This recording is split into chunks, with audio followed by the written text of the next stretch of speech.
Hello again everybody and welcome back. Today it's day 21 of the countdown to the Spectrum. Unbelievable, we only have one more day to go after today. This is crazy. This is absolutely crazy. It's Horace Goes Skiing is the game we're going to look at today. This is the potential to be the shortest video yet because I don't have much of a review to speak about here. To be honest, there wasn't a massive amount of game to speak about with Horace Goes Skiing, but it is an absolute classic, so it had to be on here as far as I'm concerned. Released in 1983. On this website it says original publisher was Sinclair Research Limited, but also on the screenshot I've got it also says presented by Scion Computers and Melbourne House. So your guess is as good as mine. We bought this game out, quite honestly. It's one of those. It's only a 16k game, this one. It costs £5.95. It says sports skiing, genre action game, arcade. So there you go. That's what they class the genre as. Inspiration for Horace Goes Night Skiing, Horace Goes Peeing, which is like yuck, Horace Goes Snowboarding, and Spiky Goes Skiing. Never heard of any of those versions, but I'm quite glad I never played Horace Goes Peeing, to be honest with you. And it was also released on the Commodore 64. This game apparently featured on the Soft Aid compilation. One of the first games on the Spectrum I ever saw being played, this was by my mate before I got my own ZX Spectrum, was Horace and the Spiders. So kind of got a very early introduction to the character of Horace from that game, and yes, I played this game quite a lot. I used to like skiing games, funnily enough. I used to have one on the Commodore 64 that was brilliant. I think it was called Olympic Skier, and we used to play that a lot. I think it had the Ski Sunday music, if you're familiar with the Ski Sunday show that used to be on BBC Two back in the 80s. That game was awesome. This game, maybe not so much of a like good skiing game as such, but it's still a fun game. I had a lot of fun playing this game. But then I was,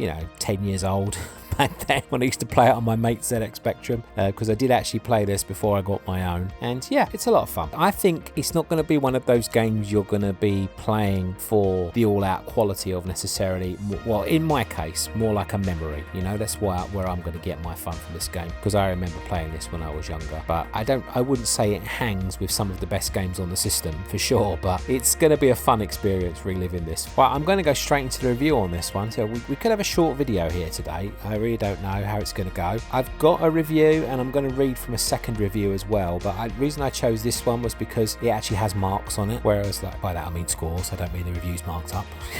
This one has scores on it, and the other review I could sort of find, I've only got like a couple of paragraphs for each, so we'll read them, but you'll see only one of those reviews and I'll read the other one afterwards when we put the gameplay footage back up. It says this review is from Computer and Video Games. It says if you like pretty graphics, then Horace Goes Skiing may be just the game for you. The cute comic book character was first introduced to Spectrum owners last year when Scion Software launched their Hungry Horace game. In that episode, the mischievous little gobbler ate park attendant sandwiches and prize-winning daisies. The game begins with Horace attempting to get across a busy road as lorries, vans, cars thunder by. You must get him to the other side of the road without getting him killed. You have 3 lives in which to do this. Once he's safely across the road, he can pick up his skis from the shed, put them on, hobble back across the road, and then begin his attempt on the slalom. The first few flags are widely spaced and can be taken nice and gently. The game gets progressively difficult. Splendid graphics, an addictive game, a lovable character in the shape of Horace, and all for £5. Horace Goes Skiing runs on a Spectrum in 16 or 48k and is distributed by Scion in WH Smiths. Wow, there's a blast. Well,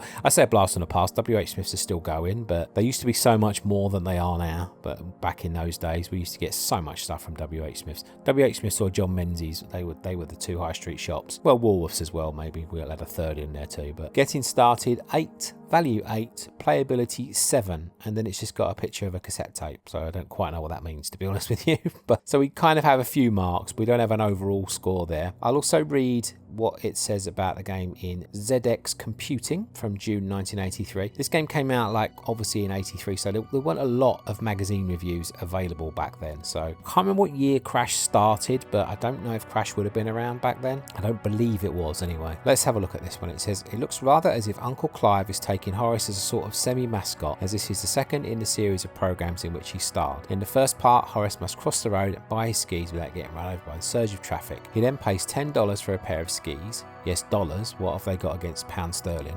That's a good point, yeah. Horace then recrosses the road, and if he's still alive, a skiing game commences.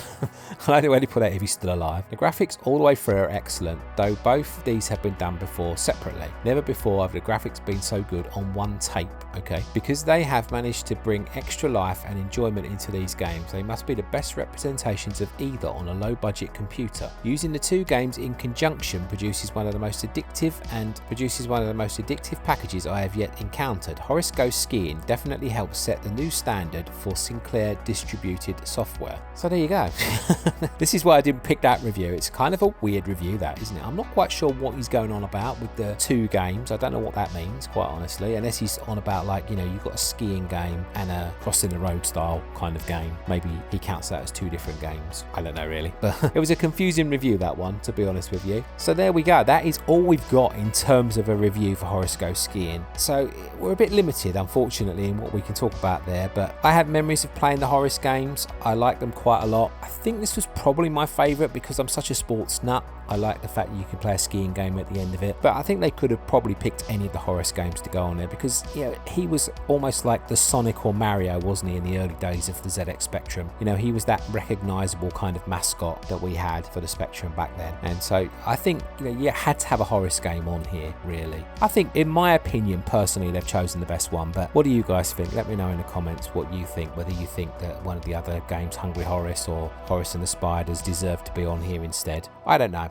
I enjoyed playing these games. I think I was at that age, you know, where they were more fun than they might be now. I don't know. I think playing it now is going to bring back a lot of memories, that is for sure. But, you know, when you compare it to playing something like Target Renegade or Great Escape or something like that, it's probably not going to stack up as much against those, you know, those types of games. But that's just an example, obviously, of how gaming moves on, isn't it, really? Let's face it, this was out very early days of the ZX Spectrum. And even on the same computer, games get more and more complex, don't they? You know what I'm saying? It's games move on, don't they? You know, but I still think this is going to be good fun to play. It's going to bring back some good memories, and I think it's definitely worthy of its place amongst the 48 games. I think you had to have a Horace game on there. It's like when they brought out the Mega Drive Mini if they'd left off Sonic, or when they brought out the NES Mini if they left off a Mario game. Do you know what I mean? It's like, you've got to have a Horace game on there. Got to. Anyway, that's it for this video. I hope it's not going to turn out to be too short, because I don't really have a lot to say. Like, there's not a lot of depth in this game, so there's not much to really talk about. And also, obviously, the reviews were fairly short.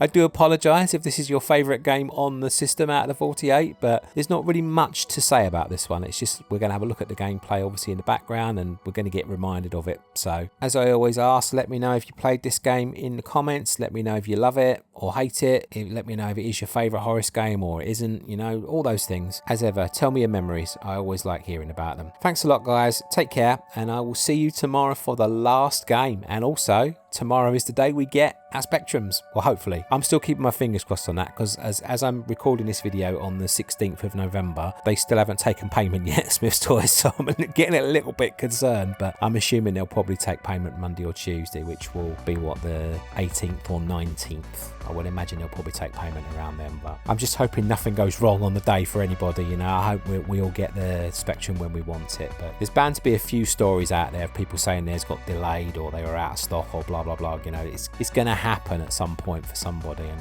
you know, I hope, talking to each and every one of you as individuals, I hope it doesn't happen for you. And obviously, from a selfish point of view, I hope it doesn't happen to me too, because it's really going to seriously impact on my channel if I can't get my Spectrum on the day it releases, but we will see. Anyway, thanks a lot, guys. Take care. See you on the next one. Bye for now.